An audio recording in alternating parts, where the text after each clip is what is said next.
18-Day Campaign Against Violence Against Women and Children is an annual international campaign that aims to raise awareness about the various forms of violence faced by women and children and to advocate for their rights and protection.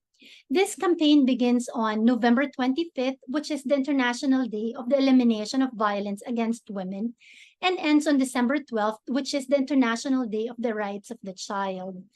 Violence against women encompasses a wide range of abusive behaviors that are primarily targeted at women because of their gender. Over the next episodes, we will delve deeply into many issues related to violence and their impact, the many inspiring stories and practical steps towards a safer society. Together, let's raise our voices for change. This is 𝐕𝐢𝐴 and welcome to our 18-Day Campaign.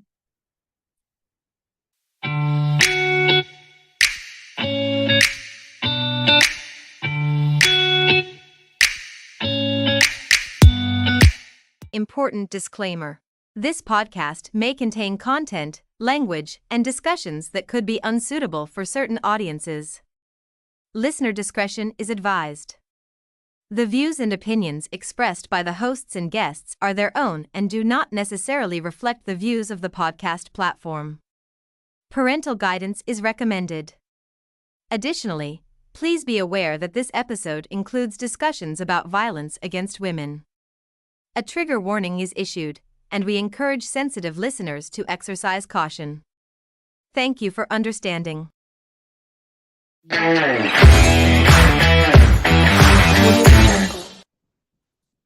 Hi, and welcome to our continuing 18-day campaign to end violence against women. This is your Davao lawyer, Attorney Blue Ventosa, as well as the member of the Board of Directors of the 𝐂𝐚𝐦𝐩𝐚𝐢𝐠𝐧 Multipurpose Cooperative, as well as chairperson of the Gender Development Committee.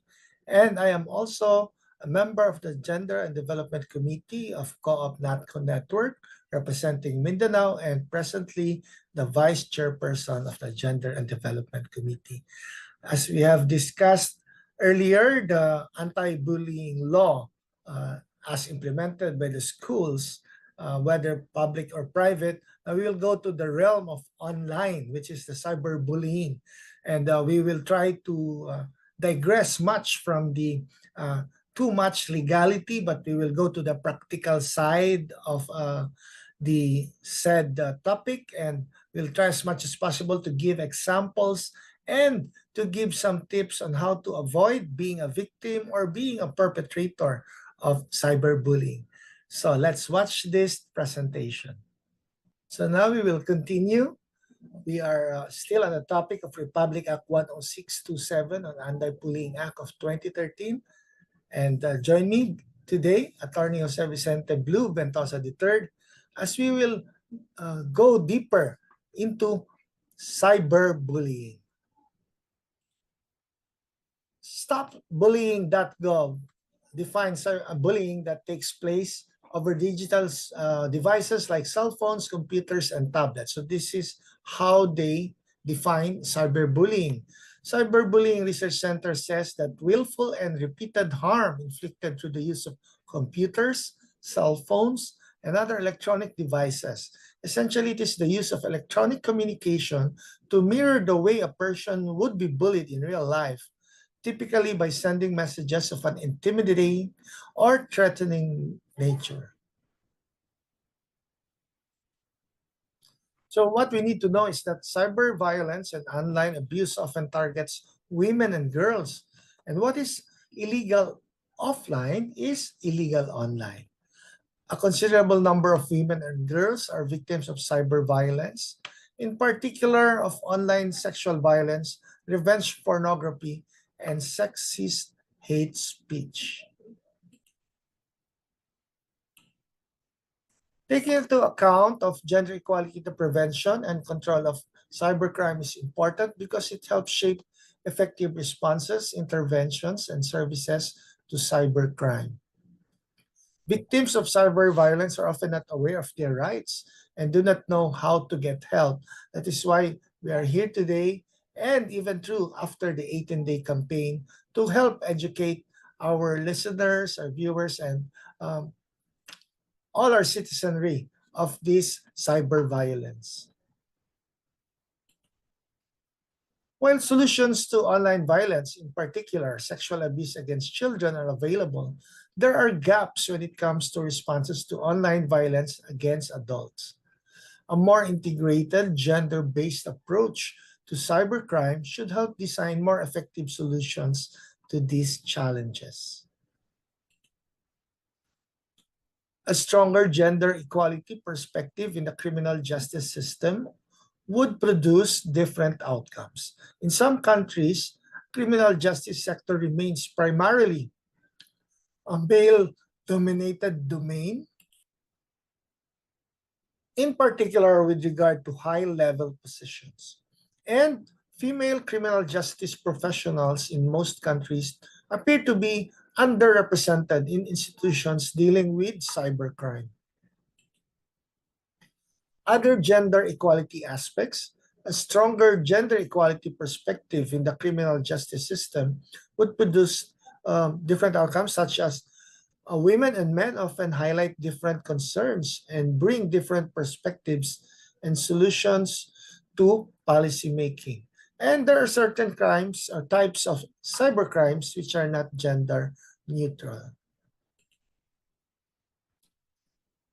We all know that cell phones are the most common medium for cyberbullying, and around 80% of the people use this for cyberbullying.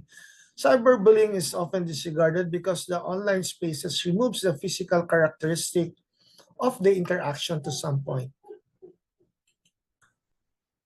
We have here some famous cyberbullying victims like Taylor Swift, Selena Gomez, Ed Sheeran, and Demi Lovato. Last 2020, we have these cyberbullying statistics from the United States. 20.2% of all students have reported experiencing some kind of bullying. So it's about 1 out of 5, no? 15% of students between the ages of 12 and 18 have been a victim of cyberbullying within a 1 year or 12-month period. This is admitted. 5.1% of students have bullied others in some way or form. So the other victims right now have become again the bully. Youth who are part of the LGBTQ plus community are significantly more likely to experience cyberbullying, and 56% of students who identified as LGBTQIA+ had experienced cyberbullying compared to non-LGBTQIA+ students. And 16% of students had cyberbullied others at some point in their lifetime.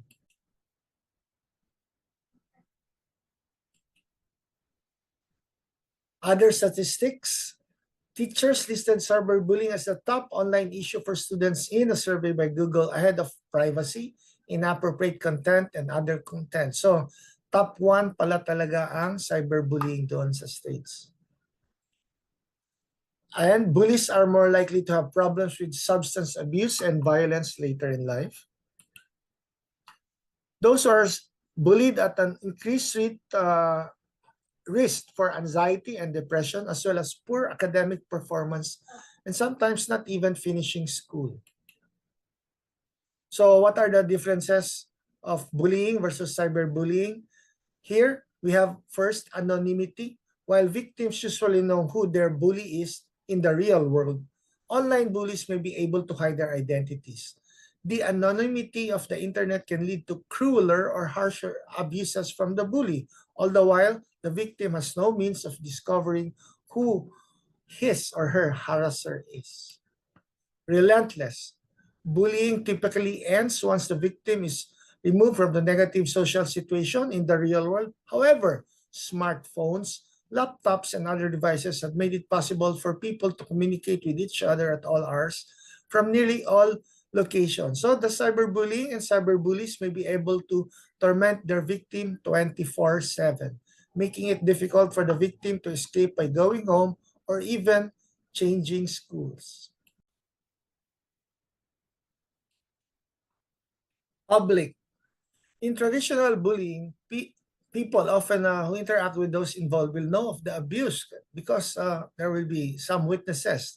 However, in cyberbullying, when the content is posted or shared online, it is possible that anyone may see it. So it's more public. This opens up to the victim to more potential ridicule or pain from strangers. This is compounded by the anonymity afforded by virtual spaces. While bullying in person may be done covertly or out of view to avoid punishment, cyberbullies need not fear of being witnessed in the act if their identities are not known. Permanent. Because online content is impossible to delete entirely, cyberbullying may damage the victims or possibly the bully's reputation permanently. On the physical world, it is not permanent, but here in cyberbullying, it is permanent. Even if the content is removed or deleted from the original site, someone may find it posted from screen grabs elsewhere later. This may negatively impact future employment, college admissions, or relationships for victims and bullies alike. Easy to overlook. Cyberbullying may be harder for teachers, administrators, and parents to discover because they may not have access to students' online activities. They may not be able to overhear or see the abuse taking place. Unless someone comes forward, parents and teachers may never know that cyberbullying was already taking place. The difference in cyberbullying and bullying is clear, but cyberbullying is still bullying, and the consequences and dangers remain the same, if not increased, in their severity and duration. Even though it occurs online instead of in person, cyberbullying needs to be taken as seriously as traditional bullying. So let's watch this video. Let's fight it together.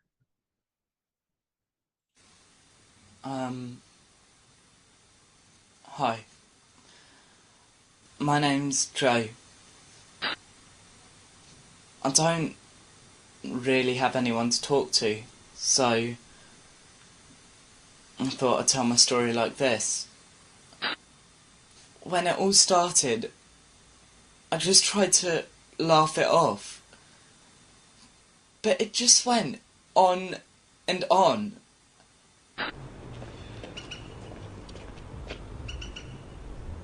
Good morning, sun. I am a bird wearing a brown polyester shirt. You want a Coke? Maybe some fries? The roast beef combo's only $9.95. It's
I'm sorry.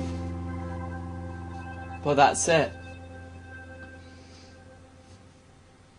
I just can't take it anymore. I thought they were supposed to be my friends, but they're all laughing at me. I've got to get them to take notice.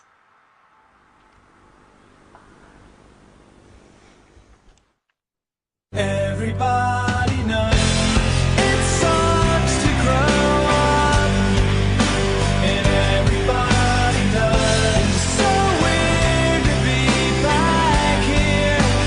Let me tell you what, the years go on, and we're still fighting, and we're still fighting, and you'll try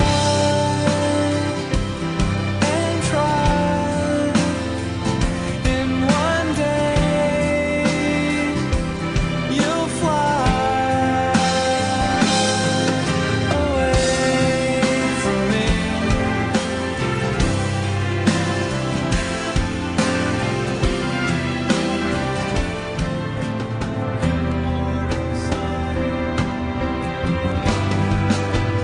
It was pain, sunny days and rain, and they'd feel the same thing. Everybody knows it hurts to grow up. Everybody knows.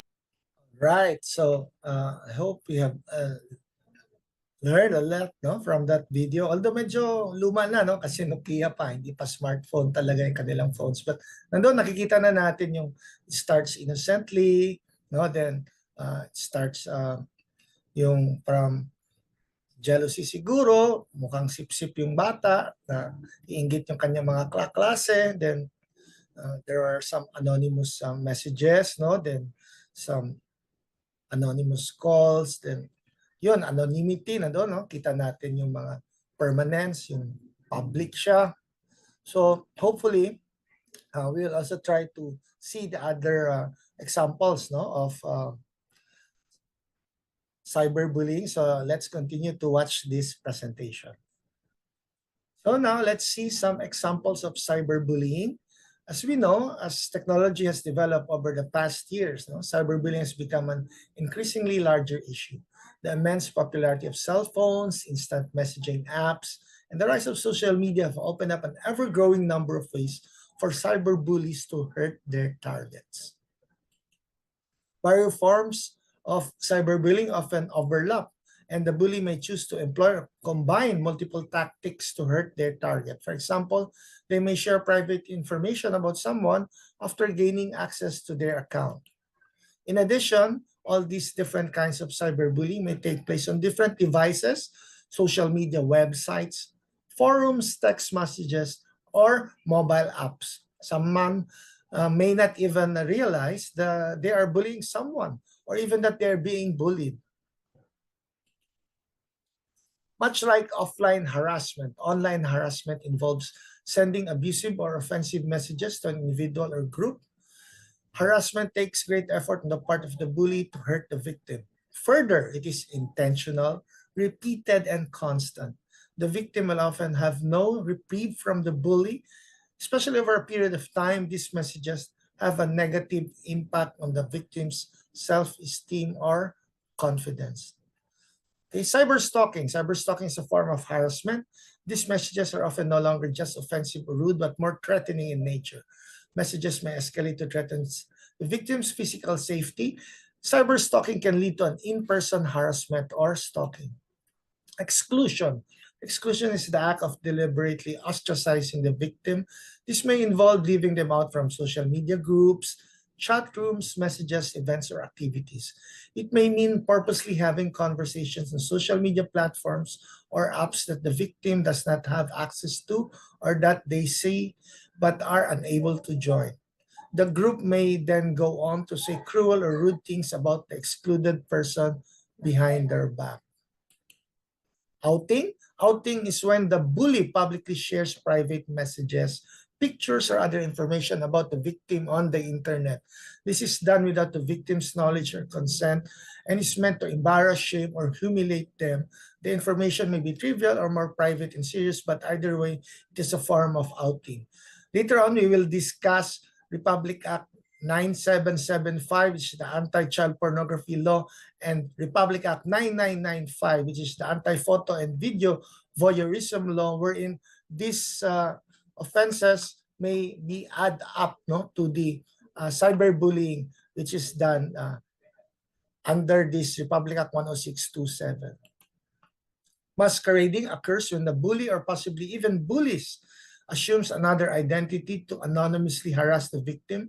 They may either impersonate someone else, use a real person's account or phone number, or create an entirely fake identity. Often, the bully will know the victim well. If they feel the need to hide their identity, the bully may harass or cyberstalk the victim. This is typically done in an attempt to amuse themselves or humiliate the victim. Frapping. Frapping is the act of logging into someone's social media account, profile, and posting inappropriate content under their name. While many people consider this to be a funny joke, frapping can hurt someone's reputation, get them in trouble with family, or otherwise embarrass or harm them. So let's pause for a while and then we'll continue later on our discussion on cyberbullying.